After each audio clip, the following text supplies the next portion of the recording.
What is up, my butter biscuits? Y'all, within today's video, we're going to be talking about another potential lawsuit between a brand called Do of the Gods and Tula. I feel like this is just like an ongoing thing within the beauty space. I know that there's just so many beauty brands out there, skincare brands out there that are just, it's hard obviously to not name a product the same thing. However, it's so easy to get onto Google and just search for a product, y'all. Me as a non-brand owner, me as a low IQ'd person, just keeping it real, I could get onto Google and find a product. You know what I'm saying? If I think of a product and I want to name it this, I'm going to go onto Google and then see if any searches come up first. You know what I mean?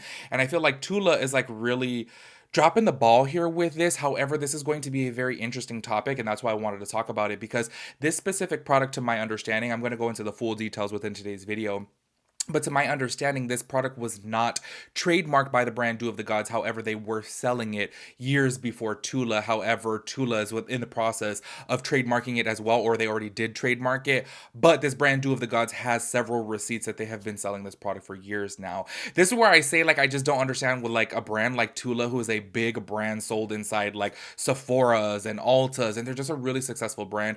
Also, by the way, you guys know, like, I love their primer. I'm wearing it right now. I absolutely love it. I feel like they're a super successful brand. How can they not just do a quick Google search to not see if a product is out there? On top of that too, y'all, these products are very similar, so I'm just like, I just don't get it. So we're gonna see where this goes. Within this video, I will be posting some screenshots from the USPTO just in case you guys don't want to go over there, but I'm not going to be reading it. The reason for that is I'm just keeping it real with y'all. I'm just a little bit dumb. Like, I literally was going over all of these like court documents with the USPTO, and I'm like, I don't understand any of this, so I'm not going to try to read it. You know what I'm saying? However, I will be talking about the statements made from the owner of the Do of the Gods, as well as his TikTok. You know what I mean? But I wanted to post that within this video because maybe you guys can break it down in the comment section, because he did file a complaint against Tula to basically like halt the sales of this, you know.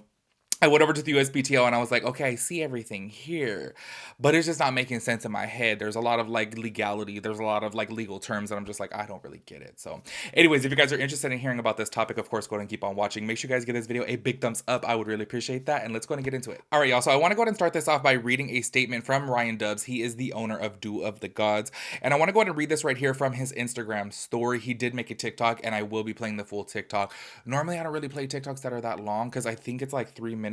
Yeah, it's over 3 minutes actually.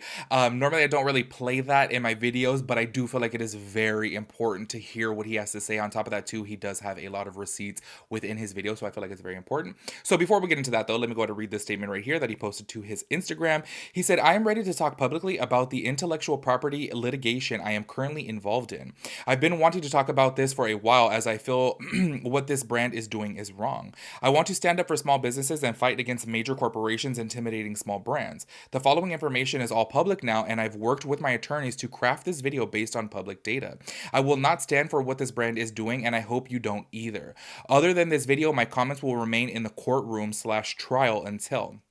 I encourage this brand and their founder to do the right thing. I have yet, by the way, because I know you guys are going to ask, I have yet to see a statement from Tula. I feel like in this, like, honestly, I'm going to play his TikTok for you guys. And as soon as you guys watch his TikTok, you guys are going to be like, okay, they're probably not making a statement because they low-key look kind of dumb. You know what I mean? Like, this product that he has came out with and named Clay Date has been around for a couple years now, and like they barely came out with theirs, you know what I mean? Or maybe about a year ago, you know what I mean? He has so much history on his product, obviously, and so many receipts that they kind of look a little bit dumb. Like, I feel like this is going to be a very difficult case, obviously, for them to win. So maybe that's why they didn't make a statement. But anyways, make sure you guys go ahead and check out this TikTok right here, and then we'll talk about it after. I am taking action against Tula with the Trademark Trial and Appeal Board, and I want to walk you through the entire process to hopefully encourage other small brand owners to not be intimidated by giant multinational corporations. Listen and pay attention to what Tula is doing. In 2020, my brand Do of the Gods launched a clay mask called Clay Date. Since 2020, we've sold almost 120,000 units of Clay Date across the United States and multiple countries around the world. We were made aware of a company called Tula that also created a product called Clay Date, which is the exact same type of product. It is a clay mask for facial application. In 2021, Tula filed a trademark application for the word Clay Date in the United States and around the world. In US trademark law, it does not matter who filed for the trademark first. When two companies are attempting to sell the same type of product under the exact same name, the rightful owner of that trademark is determined by who sold it in the United States first. We have mountains of evidence, everything from invoices invoices to financial transactions to prove that we were the first to commerce in the United States. There's also tons of public evidence, including our brand's Instagram posts announcing the launch of Claydate, as well as TikToks on my TikTok page showing off this product months before Tula launched theirs. A few months ago, we filed a formal notice of opposition with the United States Patent and Trademark Office to formally oppose their application for the trademark of Claydate, because we truly believe that we launched our product first. The evidence that we launched Claydate in 2020 is all over the internet, so I want to walk you through our evidence against Tula. This post in 2021 on Tula's official Instagram account announcing that something new is dropping tomorrow, hinting at Claydate. This post the next day formally introducing Claydate again as new in 2021. A video the next day, again 2021, calling it new. Facebook welcoming new Claydate 2021. This QVC Facebook Live in early 2021, where the host and the founder of Tula, Dr. Roshini Raj, are talking about Claydate being new. This is our Tula, the Claydate. This actually just launched on QVC.com yesterday. This is the only place that you can get it. So we're super... QVC is claiming on their Instagram post in 2021 that Tula just released Claydate and you can't find it anywhere but on QVC. The next day, they literally say how it's never before seen and that QVC customers will be the very first people to get first dibs on Tula's Claydate. Despite all of this evidence that we presented Tula with, they formally responded yesterday saying that they deny any wrongdoing and that they did not launch after us, meaning that we are now going to trial, a process that could take up to 2 years and can be very, very expensive. I am publicly calling on Tula to release your evidence. You say that you launched your Claydate before we did in the United States, so show us. Let's see the proof. You're currently being acquired by Procter & Gamble, a huge corporation, and you clearly have the ability to go through years of litigation. So how about instead of dragging a small LGBTQ plus owned brand from Canada through this entire process, which we are confident that we will win, show us your proof now so that we can end the trial early for everyone. Dr. Roshini Raj and Tula, the ball is in your court.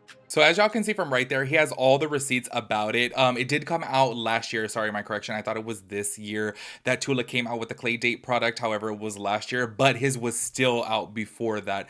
I feel like it's kind of dumb that they're denying any wrongdoing because obviously this was so easy to Google. Like, I just don't understand. Literally, you guys can all go to Google right now and type in Claydate and you guys can see that his product pops up. So like, why wouldn't they do it? You know what I mean? They must have liked the name that much and then just said, oh, this is perfect for it, rather than Playdate. It's a Claydate. You know what I mean? I feel like that's what they were doing. So this is what he said in his comments as on his TikTok video as well.